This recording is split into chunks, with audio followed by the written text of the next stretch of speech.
Vous écoutez le podcast Devenir écrivain par Lucie Castel, épisode 72. Bienvenue sur Devenir écrivain, le podcast pour démarrer et réussir votre carrière d'écrivain. Et maintenant, retrouvez votre animatrice Lucie Castel, autrice publiée à l'international, formatrice et conférencière.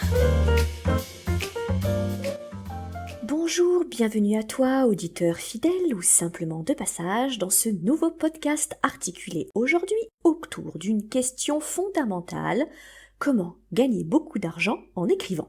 Avant de répondre à cette question cruciale, je te rappelle que je fais un live un mercredi sur deux sur la page Facebook de l'Institut des carrières littéraires à 20h.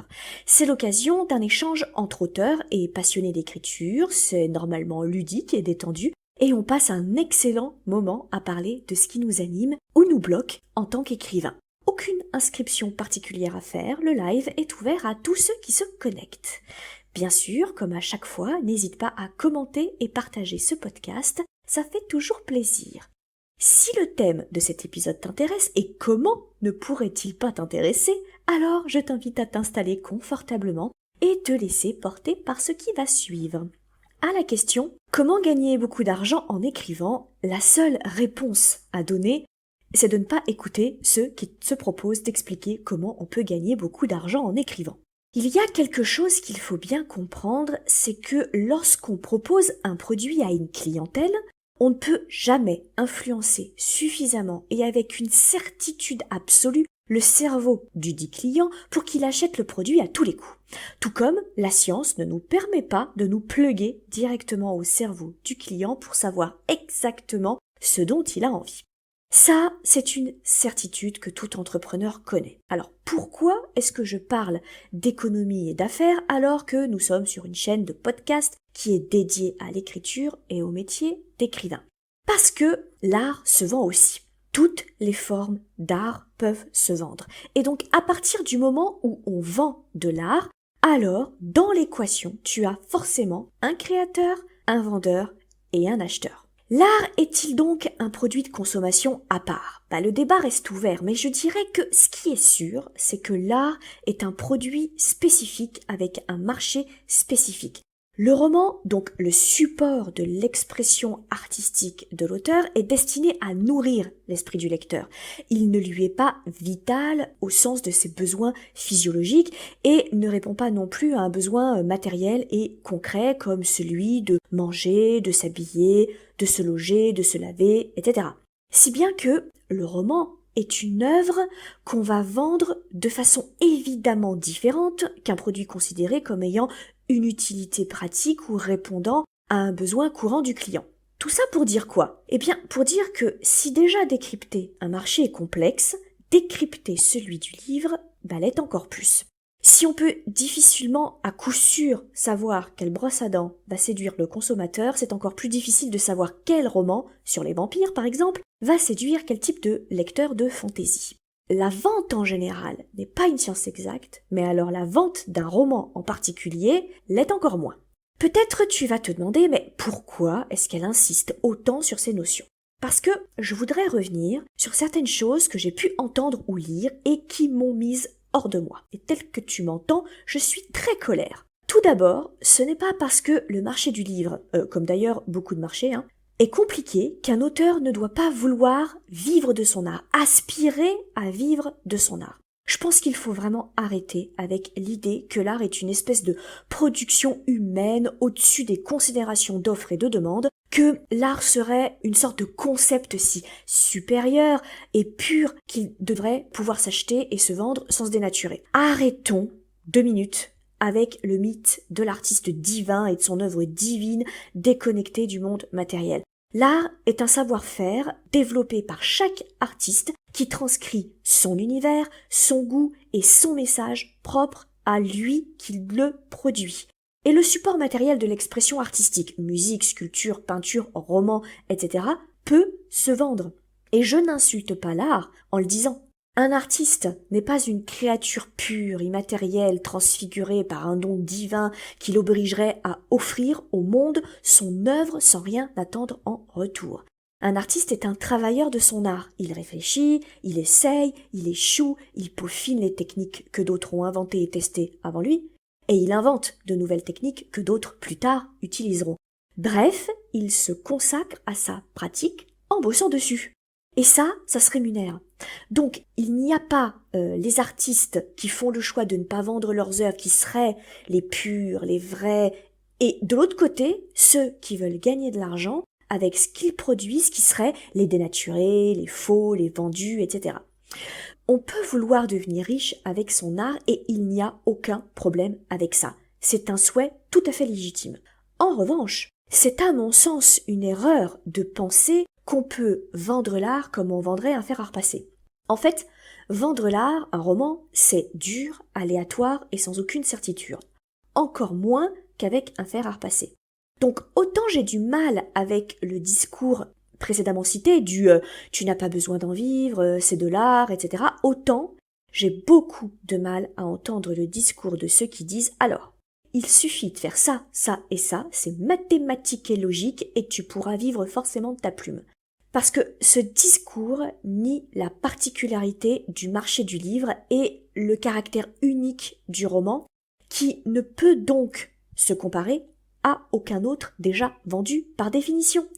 En gros, et pour enfoncer la porte ouverte, ce n'est pas parce que telle histoire est un best-seller qu'en écrivant la même histoire par un autre auteur, on aura un nouveau best-seller. Du coup, quand un éditeur, et si je te raconte ça c'est parce que c'est du vécu, mais quand un éditeur te demande d'écrire sur une enquêtrice du 18e parce que 2 autres auteurs sortis à peine 1 an auparavant cartonnent avec ce genre de thématique, exiger ça, demander ça, c'est aussi idiot que tous les autres éditeurs qui ont demandé à ce que des auteurs écrivent des histoires sur des vampires et des loups-garous après Twilight. En fait, c'est considérer que le marché du livre est un marché comme les autres. Ou mieux, dire je sais comment devenir riche en écrivant parce que je suis moi-même un auteur riche, c'est considérer qu'il existe une formule type pour vendre tous les romans, toutes les plumes de la même manière. Et du coup, c'est considérer qu'un roman est strictement identique à un autre et que donc les romans sont interchangeables.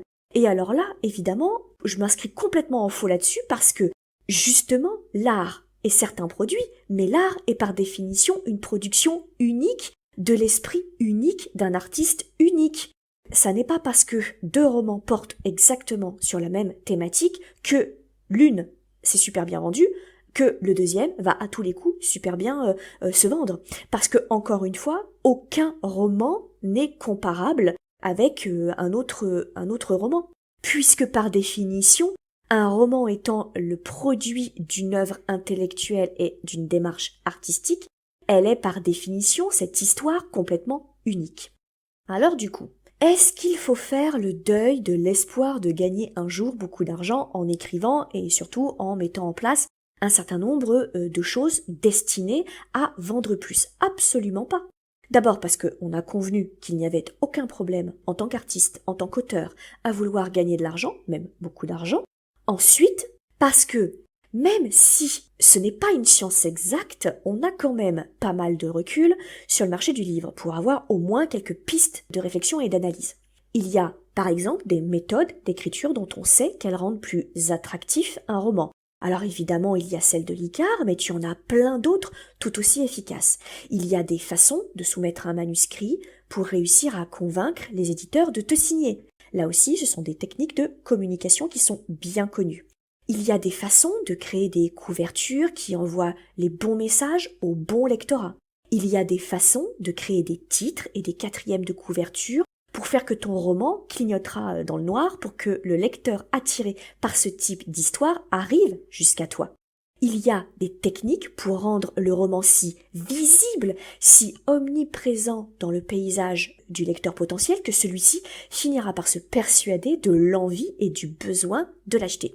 Et alors là, je te renvoie au rayonnage à l'entrée des Fnac à l'approche de Noël. C'est un exercice qui est édifiant. Il y a enfin des techniques pour appeler le lecteur, pour le rameuter et pour le faire venir jusqu'à ton livre et pour le convaincre de l'acheter. Tout Tout ceci existe et fait l'objet soit d'études, pour le cas de professionnels type des commerciaux, des marketeurs, etc., qui travaillent dans les grandes maisons d'édition, ou de formations privées destinées aux auteurs eux-mêmes et que vraiment je t'encourage à suivre. On peut gagner beaucoup d'argent avec un roman sans que ce soit totalement de l'ordre du coup de chance absolu ou du miracle. On peut convaincre les étoiles de s'aligner. Maintenant, vont-elles systématiquement le faire au final? Non, parce qu'elles restent libres de se désaligner alors que pourtant tu auras tout bien fait comme il faut. Si tu ne dois retenir qu'une chose de ce podcast et de ce que je voudrais te faire passer comme information, c'est surtout de ne jamais perdre espoir. Ce n'est pas parce que 10 de tes premiers romans ne te rapportent rien que le 11e ne va pas être un best-seller. Ce n'est pas parce que tu ne vends pas en auto-édition que tu vas encore moins vendre en édition traditionnelle et inversement. Et surtout, même si c'est dur et qu'il y a vraiment une part de magie dans toutes les success stories de chaque auteur célèbre qu'on connaît, tu peux quand même agir sur ton histoire et ta carrière. Tu peux quand même aligner les étoiles et c'est toujours mieux que simplement les regarder bouger en récitant des prières et en brûlant quelques vierges.